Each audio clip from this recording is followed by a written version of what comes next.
Well, it's very interesting that when these talks in Geneva have nearly reached fruition, and everyone agrees that they have a proposal that the vast majority of the parties are ready to accept, suddenly this new stumbling block arises. First, we have the French refusing to go along with the consensus, and then we have this U.S. diplomat, Wendy Sherman, flying to Tel Aviv.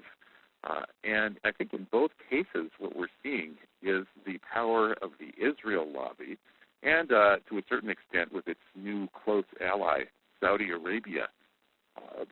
Essentially, it looks like the French are pandering to the Israelis and the Saudis, hoping to get Israeli military contracts and oil money from Saudi Arabia to reward them for throwing a monkey wrench into this impending agreement with Iran.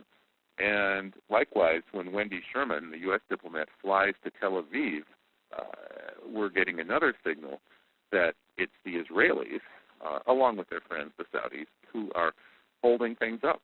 They're exercising their immense power in the West to try to prevent this agreement from ever actually reaching fruition. And it's a scandal. Why should this tiny little country, Israel, have the power to prevent an agreement that is clearly in the best interest of the world and the vast majority of the countries in the world, especially the U.S., which has been losing all kinds of position, power, and even economic advantage in the Middle East due to being frozen out of various kinds of trade, including trade with Iran.